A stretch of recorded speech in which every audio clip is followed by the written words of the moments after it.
pictures of a bike rally to Ladakh, and it looked more like you look more like a professional biker. So you stunned the whole media by going there on a bike, and the pictures really look nice. So what was the intent behind it? Was it a personal trip? You wanted to visit it?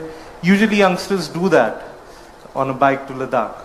So what was was it an extension of Bharat Jodo? You know, good morning all of you. It's a pleasure for me to be here. Thank you for inviting me.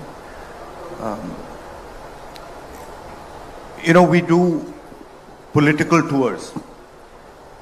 And the political tours, if you see most of us politicians, they're very straightforward. Go to a place, have a public meeting, come back. And I don't think that format is useful or powerful in any way. It's not effective. And so when we do tours now, we think slightly deeper about the message that we're trying to give and the sense we're trying to give the people of the state. And so the message that we wanted to give to the people of Ladakh first was that we are not going to let inaccessibility, bad roads, stop us from reaching any corner of Ladakh. We're not going to allow the people to feel that they are so far away that we cannot reach out to them, number one. Number two, we wanted to give a message to the people of Ladakh and the people of India that tourism is very important for Ladakh. People traveling from the rest of the country to Ladakh is the lifeblood of Ladakh. It supports them. It's beautiful. It's an excellent motorcycling route. And so we wanted to give multiple messages through that tour. And I think it was very effective. It also allowed me to, in a sense, continue the idea of the Bharat Jodo format in a different way of engaging with people. If you speak from a stage, you don't really connect with people like you do when you physically meet them, hold their hand, get a hug from them. Maybe these days, get a selfie. So it's a totally different feel. You traveled there on the eve of late Rajiv Ji's birthday. Am I correct? Or yeah. Did Rajiv Ji mention about this to you? Or yes, he had said once. Somewhere. He had said once that Pangong Lake is one of the most beautiful places he's been to. And I had always been trying to go to Pangong Lake, but somehow never managed to go there. It's actually quite complex to go there. The road is pretty bad, and it takes quite a long time to go. So I was keen to go, and we made sure that we went there. We also made sure that we went to all the regions of Ladakh. Okay. Yeah. Coming to Bharat Jodo Yatra, the name itself describes what's the intent of the Yatra. We have seen all the coverages. We have read about it. We know why the Yatra was organized. But we don't know your perspective. Politically, what were your learnings from this Yatra? I'm sure you have met thousands of people. You have heard their stories. You held their hands. You walked with them from Kanyakumari to Kashmir. So politically, what were your learnings from it? And as a human being also? I mean, politically, my learnings were that in 21st century India, the communication architecture is so captured by the BJP that it is practically impossible to talk to the people of India through that communication architecture. And I mean, for example, it's very clear that even things like my YouTube channel, my Twitter, they're all suppressed. There's no question about it, and we can see it. Right? So, the yatra was almost a necessity for us to communicate. Because no matter what we say in the opposition, it does not move through without distortion in the national media. And so for me, the big learning was old style communication, going and meeting people, which frankly Gandhiji pioneered in India in the modern era. Others pioneered it, in the older times, and you have examples all over the world, all over India. That still works. And what was beautiful to me was that no matter how much energy the BJP put, no matter how much the media tried to distort, it didn't work because there was a direct connection. And for every story that the BJP media was trying to put in, there were thousands and thousands of videos coming from people which were contradicting that story. So it was almost a reverse capture of the mass media. And this problem is being faced across the world. This problem is not just an Indian problem. It's being faced in many other countries. And when I go there and I speak to them, it's very interesting that pretty much all countries are feeling this type of pressure. That's correct. That's a political learning. And I mean, that's fine. But for me, the personal learning was even more interesting, which was that where you think your limit lies is nowhere where your limit actually lies. So your limit is much, much further than you can even imagine. And it's not just in, politics, it's in everything. And I think it's the same for everybody. That normally you'll think, okay, मैं वहां तक जा सकता हूं, या मैं ये कर सकता हूं. But by definition, when you're thinking that you can do that, right, you're already shortchanging yourself. Because what you can do is almost not imaginable to you. Rahulji, I'm sure there might be some learnings. See this, I get disturbed when we're having this type of conversation. You call me Rahul or call me, Mr. Gandhi or something. This Rahul ji doesn't, I don't like it. Oh, no. Because I'm not calling you G, so then you shouldn't call me G. Okay, so I'll stick to Mr. Gandhi. Yeah, call me Rahul, right? Yeah. Rahul's good. So Rahul, this yatra, after the yatra or while you continuing the yatra as well, when I mentioned political learnings, I'm sure you might have come out with few solutions which you might want to implement if voted to power. There might be certain issues which you might have picked up during the yatra that you know that it can be solved like this or like that or whatever. So are there any issues which you want to pick up if voted to power and find solutions to it? See, when you're thinking about these things, there are a couple of levels at which you have to view them. Right. So the foundational level, in my view, is there fairness and participation? Meaning, for example,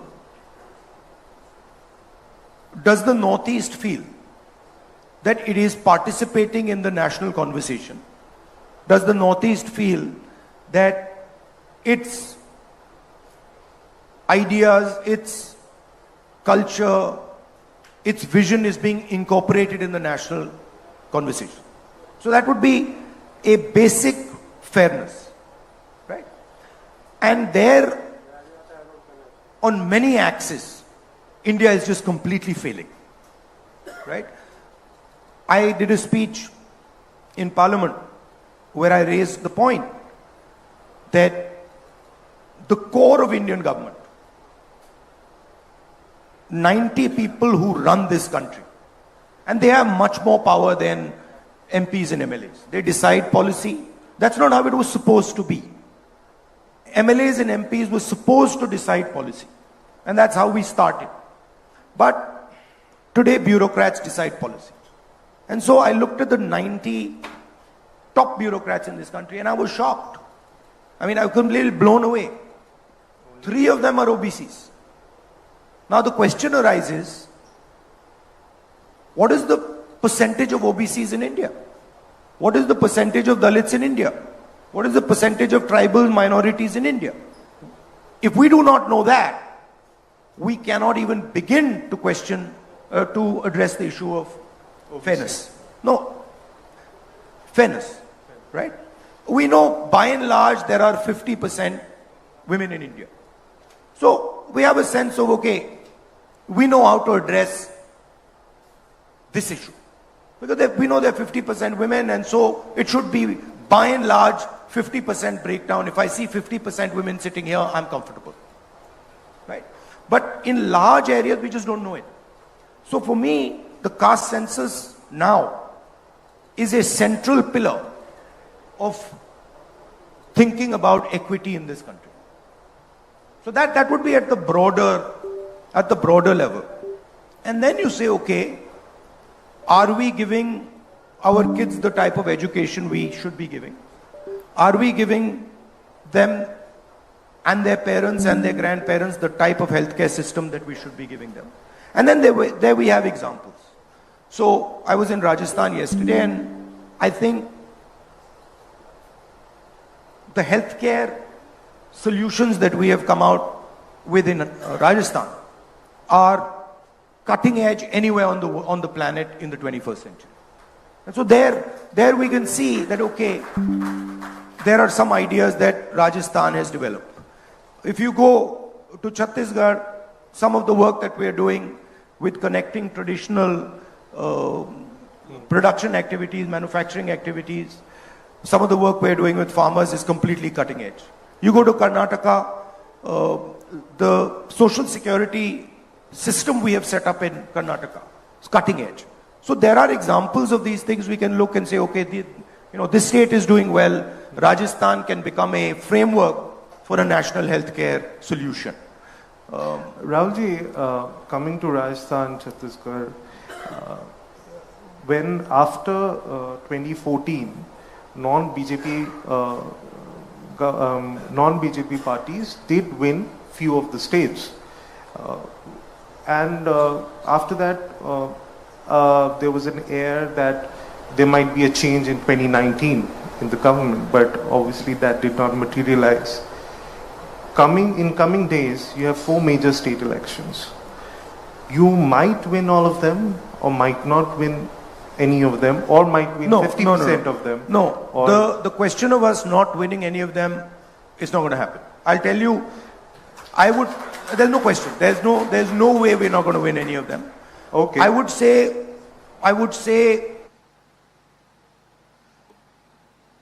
right now, we are probably winning Telangana. Right. We are certainly winning Madhya Pradesh. We are certainly winning Chhattisgarh. Okay. Rajasthan, we are very close, and we think we'll be able to win. Okay. So that's what it's looking like. And by the way, that's also what the BJP is internally saying. Right.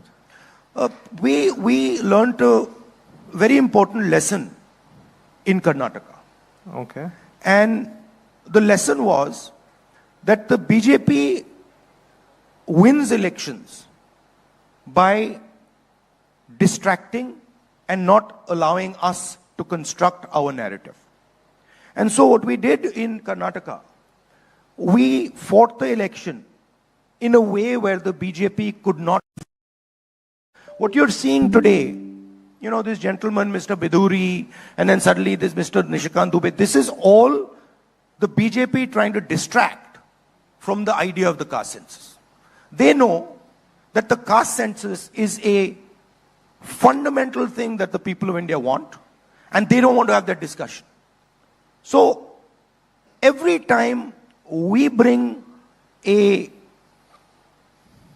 point on the table, they use this type of stuff to distract. And we've learned now how to deal with it. Sir, if you're Let me finish. We've learned how to deal with it. So what did we do in Karnataka? we gave a clear vision for the state. This is the social security program that we're going to set up for you. And then we control the narrative. If you look at the Telangana election, we are controlling the narrative. The BJP is not even in the narrative now. It's gone. In fact, the BJP party has been decimated. It's over in Telangana. If you look at the narrative in Madhya Pradesh, we are controlling the narrative. If you look at the narrative in Chhattisgarh, we are controlling the narrative. No matter what the BJP tries to do, they are not capturing the narrative anymore. So, we are also adapting and learning. Right? If you go and speak to the people of Rajasthan, and you say, listen, what is the key issue in terms of anti-incumbency in Rajasthan? And you can go and do this. They'll tell you, actually, we like the government. We like what they've done on healthcare. We're very comfortable with the type of stuff they're doing, 500 rupee gas cylinder, the farm loan waiver, we are very comfortable with it. So, we are adapting. In a situation where the BJP controls the media, we are adapting and controlling the narrative. So if you look at Bharat Jodo, we control the narrative. And they put in thousands and thousands and thousands of crores to take away the narrative. They couldn't do it. Right? So don't think the opposition isn't capable of adapting. We are adapting, we're working together, we are 60% of India's population. BJP is in for a surprise in 2024. That's what my next question was. So, if you win 3 states, 4 states, I appreciate the confidence. My best wishes for you. So, if you win, if you silently go and ask the BJP people, you ask the BJP leadership in Rajasthan, right? Ask them what's going to happen in the election. They'll tell you. Ask them what's happening in Chhattisgarh. They'll tell you. But will it set the momentum for 2024? If you win maybe 4 of them, are you confident it will set the momentum for 24? Because that did not happen in 19. I'm sure you have learned and adapted, like you are saying right now, controlling the narrative, pushing forward your agenda. So look, I'll tell you what the game is. The BJP has basically created a friendly monopolist. Okay? His name is Mr. Adani. I assume you've heard his name. You've heard his name? Yes. See, you're even a bit hesitant. You're even a bit hesitant कि भैया बोले ना. Right? So he has created this gentleman and essentially is handing over the key industries of our country to this gentleman. And this gentleman controls a significant chunk of the media in this country. Right? And there are other monopolists, but this man is the main gentleman. So there is a massive concentration of wealth that this gentleman has. And there is a huge amount of money that the BJP is generating from this. Right? So there is media control, there is financial control, right? Please go and ask any businessman in India what happens to them if they support an opposition party. If they were to write a check for any opposition party, ask them what happens to them. Right? So we are facing a financial attack, we're facing a media attack. And we're doing pretty well.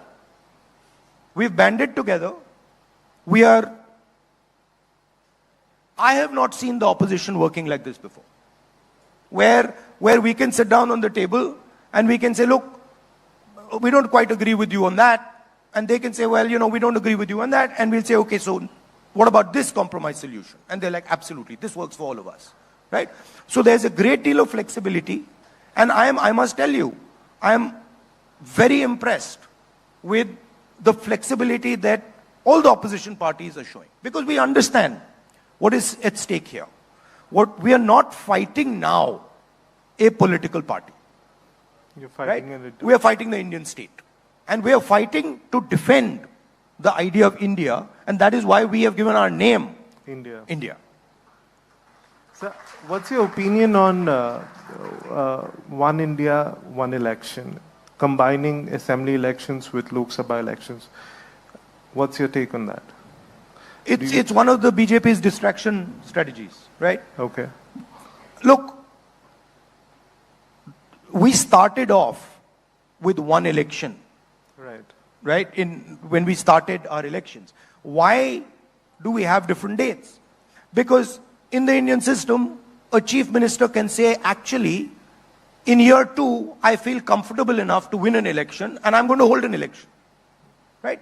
So, at any point, a chief minister can declare elections, right? So, obviously, that's why this has happened.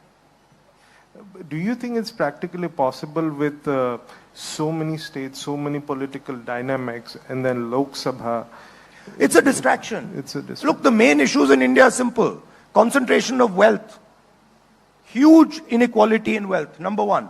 Number 2, massive unemployment.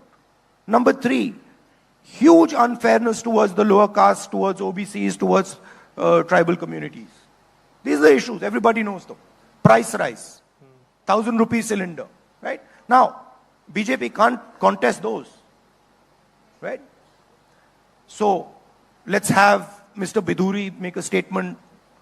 Let's have, let's get together and sort of have elections together. Let's change the name of India. This is all distraction. We know it. We understand it. And we're not going to let them do it. Sir, recently there had been discussions on the Women's Reservation Bill. And this is one of the bills where Congress party has come out in support of, but excluding the 2 footnotes which you had been mentioning in the parliament also, and also in your press conference recently.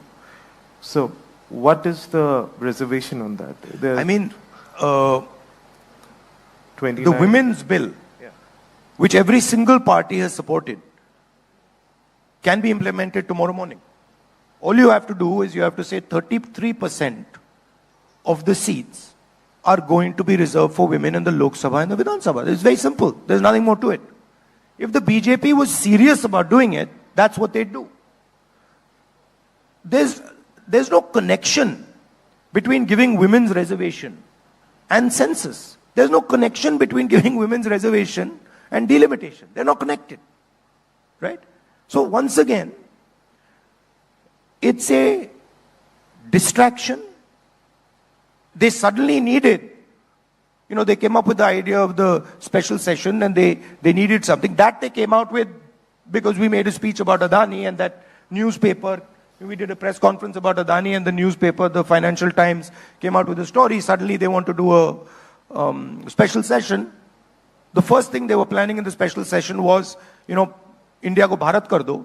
And then they got a backlash. They realized that there's a huge cost to this. People will not like this. So then they backed down on that. Now they've come out with this. But they've not actually given anything to the women of India. What they're saying is, 10 saal mein aapko women reservation bill mil jayega. And we are saying, nahi, aaj dijiye. ये जो आपने census की बात की है, ये जो आपने डिलिमिटेशन की बात की है, ये बहाने हैं. इनको परे कीजिए 33%, अभी दीजिए, हम सब सपोर्ट करेंगे. Okay, sir. If voted to power, do you commit that without the footnotes, you'll get it implemented as soon as possible? Absolutely. 100%. See, please look at our record.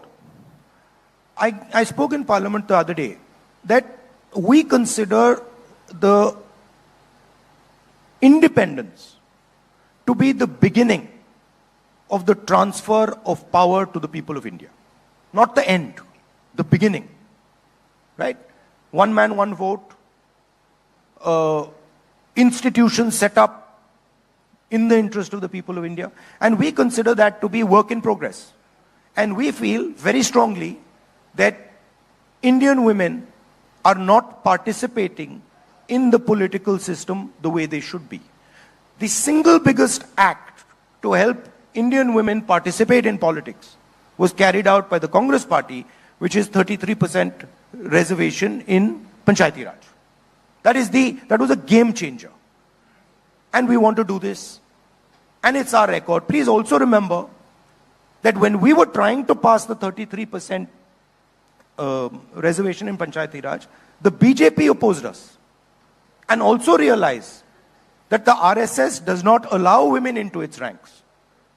So who is interested in women's empowerment is very clear. Sir, coming to India Alliance, it's a new marriage. You have run a coalition government for 10 years, UPA 1, UPA 2.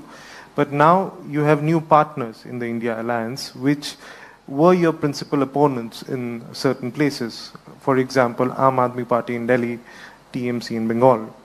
So as of now, it looks nice. It seems everything is going fine. But when it comes to distribution of tickets, there are many tall leaders in this alliance. You have worked with Sharad Pawar, but you have not worked with Uddhav Thackeray or Arvind Kejriwal. Of course we have.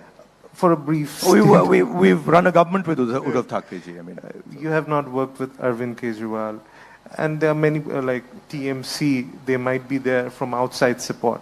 But not... No, but we worked with Mamta ji. I mean, Mamta ji used to be in the Congress. Sir, my question to you is, going forward, like Aam Aadmi Party and Congress, you ruled Delhi for quite a long time. And now Aam Aadmi Party is strong in the Delhi politics. So what would be the dynamics then?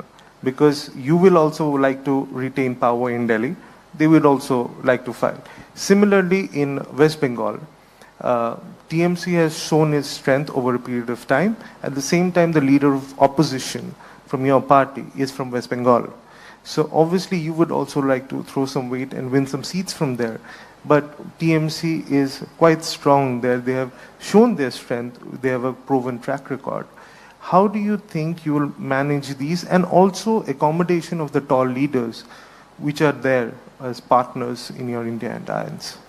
So there are two things, right? The first thing is that the opposition is thinking about this election in a fundamentally different way than it thought about any other election before this one, which is that the opposition is united in the idea that India is now under attack. The concept of India, the concept of free elections, the concept of free speech, they are now under mortal threat as far as the BJP is concerned. So this is something that is unanimous, which means that our behavior has to change, which means that our flexibility has to increase, which means that we have to realize that we are now fighting for the soul of India, which requires a different level of cooperation. So that's the first point. The second point is, actually, if you look at the alliances, the bulk of them are pretty much stitched up. There are a couple question marks, but the bulk of them are stitched up, right? Kerala, Bihar, Madhya Pradesh, the big places, there's no issue. In some of the smaller places, there's an issue. We will try to iron out those issues, right? But the broader way we are dealing with each other is that we are seeing each other now as defending the idea of India. Earlier, we were thinking that, look, this is a fight between a political party and another political party. Now we're saying, no. Now, the RSS and the BJP are trying to destroy the idea of India. Free speech, participation of everybody, the destruction of anybody, any business person who stands against these monopolists. These are anti-India ideas. Sir, if voted to power, what is your idea? What are you going to do for the OBC? If, for example, you are saying BJP is deviating from the topic with the an urgent session, women's reservation bill, are you also planning to control the narrative? Like you said, you are learning from them and from the past experiences. are you also controlling the narrative by speaking up for the OBCs? No. And plan something you have in mind to do for them once voted to power? If I used OBC as a frame, right? I was shocked that out of 90 people who control the government of India, 3 are from the OBC community, right? And those 3 people control 5% of the Indian budget. 95% of the Indian budget is not in their control. And I haven't even spoken about the tribals. I haven't even spoken about the Dalits or the minorities, right? Now, this is not only the case in secretaries of government of India. This is the case across the board. So the first step, as I said in a speech yesterday, if somebody gets hurt, they go to hospital, the first step is, okay, take an X-ray. Let's see what's happened, right? So the caste census is an X-ray. Let us actually understand, are OBCs 5% of India's population, or are they more? If they are more, how much more?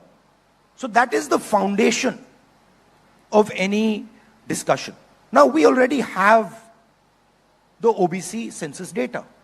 It's with the government of India. The Congress party carried out that survey, right? The first thing we'll do is release that information. On day one, that information will be available to the people of India. And I think that is, in a world, in a 21st century world, data where we all say data is key, data is key, data is key. Well, it's key to know who's who. So that would be the foundation. And then we would work, as I said earlier, with the concept of transferring power to the people of India. What the BJP is doing is taking away power from the people of India. When you feel uncomfortable, when you can't speak outside, when a small businessman cannot contest Mr. Adani, they're taking away power from the people of India. Right? We are fighting that. That's what India Alliance is trying to do. Take back power to the people of India. And that includes a accessible education system, an accessible high quality education system. It includes an accessible medical system. It includes support to small business people. It includes support to small media houses. You know, you asked me, listen, I told you, listen, I haven't gone to these conclaves. Well, I would consider you a relatively small player. I'm sitting here. I'm trying to give a message that, look, we want everybody in India, regardless of who they are, how big they are, to feel comfortable. We don't want them to feel, look, and it is not only farmers. It's small business people. It's somebody who's contesting in a business environment where he's being unfairly treated by a huge monopolist. Right? We want the energy of India to build the country. We don't believe that 1 or 2 people can build the country. We believe that if you really want to build the country, we have 1.4 billion people, and they should participate in the governance of this country. They should participate in businesses. They should participate in building the infrastructure. It should be a much more spread out process. So since we are from Assam and Northeast, so I'll like to ask a few things on that. So you are one of the few tall leaders who had visited Manipur and visited the relief camps and met the displaced people. So what are your learnings from there, and also few pointers which you wish to put forward to come out with a message, a solution for them? Look, I've been in politics. I've been in politics now since 2004. And I must have traveled to pretty much every district. Most districts I visited 2 or 3 times. Every state. I've never seen what I saw in Manipur. In my entire life in Indian politics, I've not seen it. Right? And I'll tell you the story. When we arrived there, all the communities were very happy for me to go. And they all invited me. When we arrived there, when we were going to visit one community, say we were going to visit the Kuki community or the Meitei community, we were told before we entered that, listen, we are very happy for you to come. But if in your security there is a person from the other community, we will shoot him.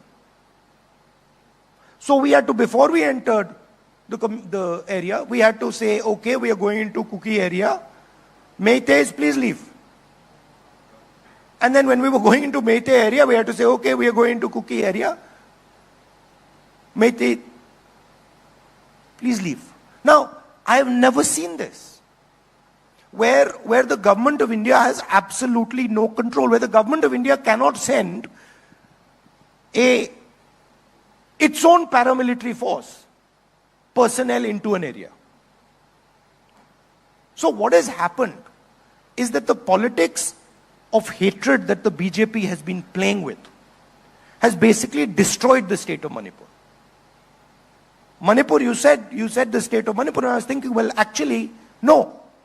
The idea of Manipur does not exist anymore. It has to be brought back to life. And the culprit is the politics of the BJP. Right? So, that's an extreme example of what happens when you make people fight with each other. And we went, and we spoke to some of the administration people, and they said, look, we have no control. We simply cannot control it. I've never seen this in my whole life in India. I mean, you can expect this, in Rwanda, maybe where there's a civil war. You don't expect it in India. And so this is the danger of what the BJP is doing. The danger is that this will spread. Sir, in perspective of Assam, whenever there is an election, let it be Assembly, Lok Sabha or Rajya Sabha, there's always a question of of Congress having an alliance with AIDF, Ajmal's AIDF. They had been partners with you in UPA as well. As far as I know, that's not a question anymore. So, do you confirm that we are not having an alliance with them? Okay. So, Northeast has 8 states now, out of which 4 are ruled by regional parties who are in alliance with the NDA. That's not correct. Actually, all of them are ruled by the BJP.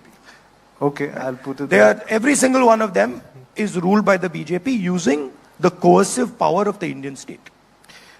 Do you have any plan to bring them in your fold, because it has 24 seats? Absolutely. So are you in talks with them? Which ones? No, I mean, I don't get into the operational details at the state level. That's work that our parties in the local area do. I mean, of course, they do discuss it with Mr. Kharge and sometimes with me, but that's more their responsibility. Okay. But what we do clearly see is that there is pressure from the BJP. These are not just, happy partners. Happy partners. There's pressure. There's clear pressure, and they speak to us. Okay. Will Assam see a Bharat Jodo Yatra? Well, that's across work in Northeast, progress, and we don't want to ruin any possible surprises. We also have some beautiful roads like Ladakh. You can bike around there if you want. So, yeah, I mean, I'm planning now a trip to Mizoram. Okay. And I think that is a good idea. I think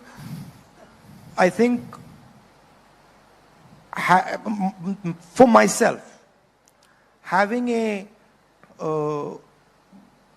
longer tour and a sort of deeper tour where I meet people in the different states of the Northeast. I think that would be a good thing. It would be very, very useful for me because it allows me to understand with a bit more depth what the people of the region want. So it's something that we're thinking about and we'll do. And that's discussion in progress right now. Okay.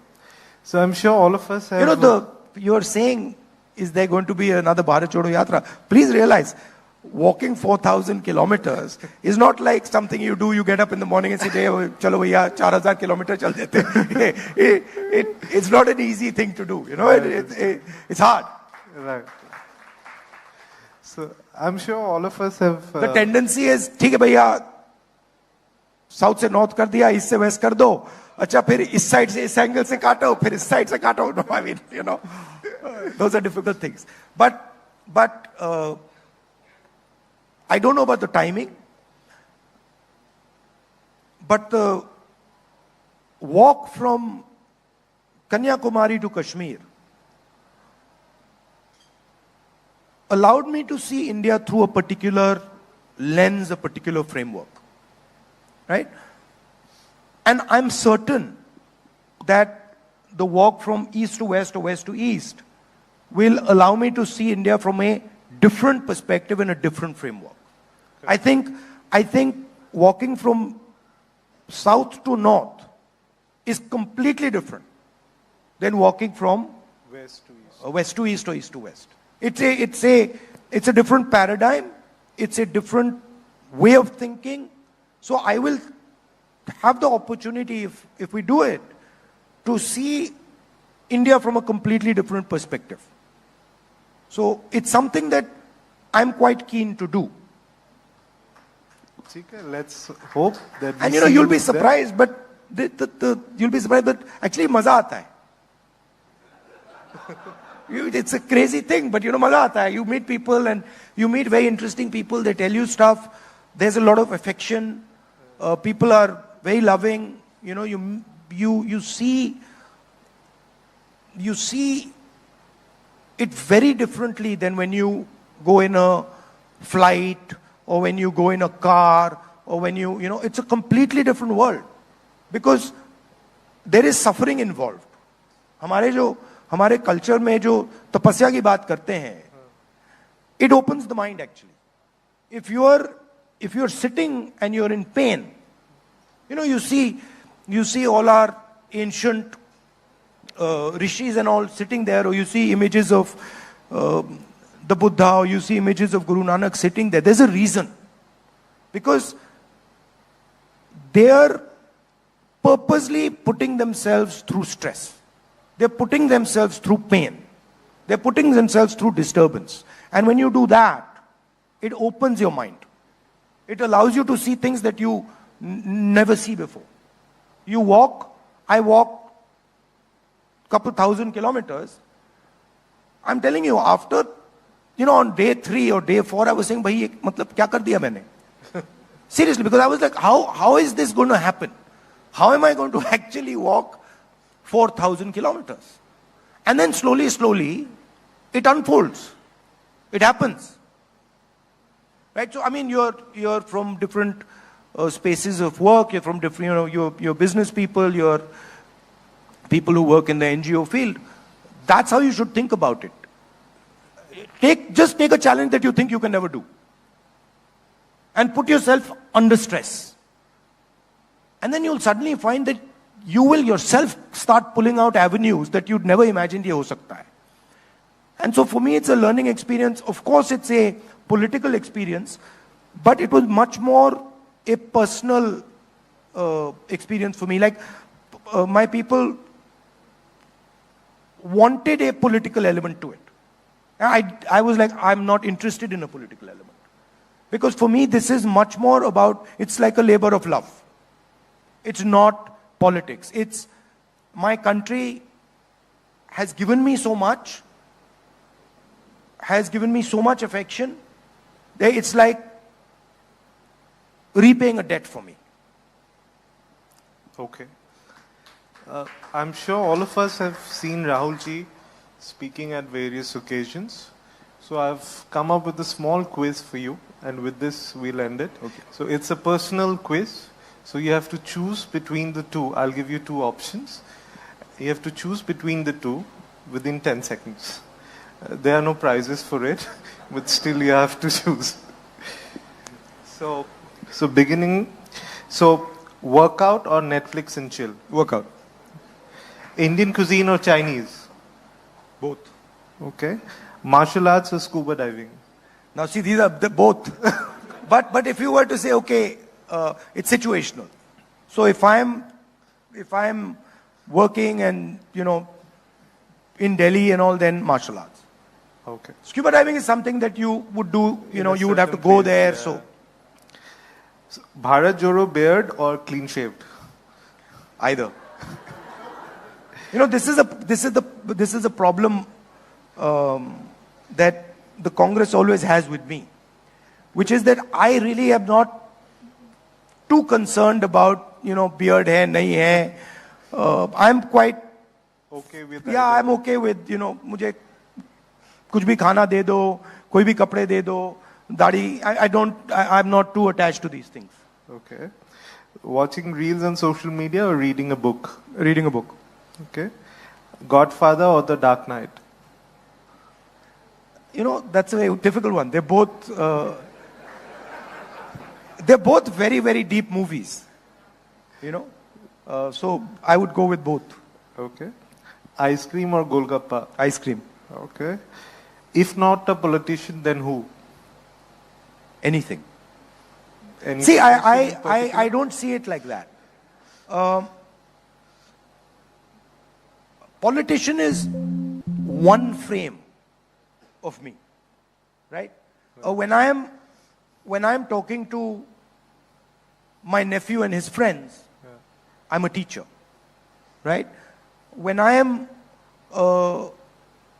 in the kitchen, I'm a cook. So we all have many different frames, right? Okay. You are a journalist, you're a father, you're a son, you might have certain skills that are as important to you as journalism, but you will be seen with one lens. Right. Right? You'll be seen with, bhaiya ye to dekho journalist hai. Right. So I'm actually, one of my lenses Is politician. is politician, and then I view my life as a journey. Right? So Correct. I like to learn and understand things on this journey. Okay. Next question is tricky. You can choose anyone. Love of your life. It can be a sport, a person, your mother, your sister, anyone. I mean, quite a few. You can name one or two for I mean, us. my mother, my sister, my little puppy these days, he's, and some of my friends. Yeah. Okay. Driving cars or riding bikes? I see them as the same thing. Okay. So it's Which is more it's fun to basically do? it's basically focus. Okay. Cricket or football or anything else? Football. Okay. Messi or Ronaldo? Ronaldo. Okay. Though I think Messi is actually a better footballer. So now you're being politically correct. No, because I think Ronaldo, I like Ronaldo's kindness. Okay. So, but if you were to ask me, if I was running a football team, who would I prefer? I'd probably prefer Messi. Okay. So if cricket, Virat Kohli or Rohit Sharma? I mean, either. I'm not a huge cricket fan. I know that's not a good thing to say, but I'm not a huge cricket fan. Okay. So Bharat or India?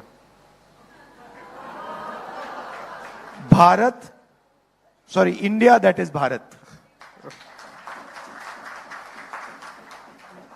Beauty with brains or just beauty would do?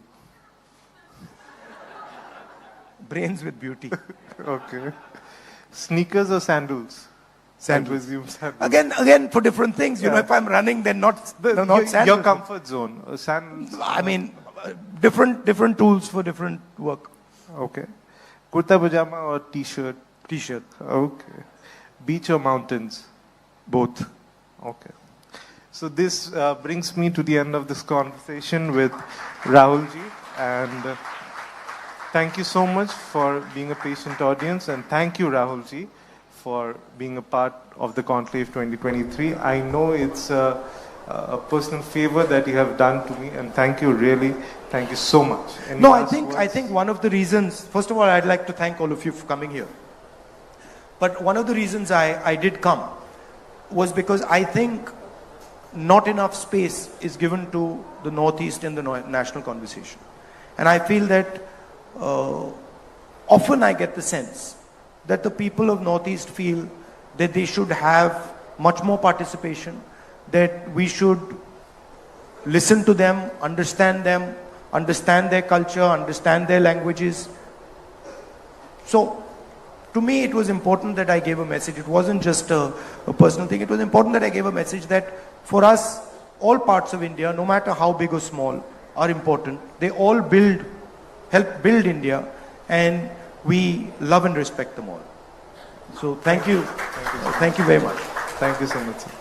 Thank you, Mr. Gandhi. Thank you, Mr. Borwa. So.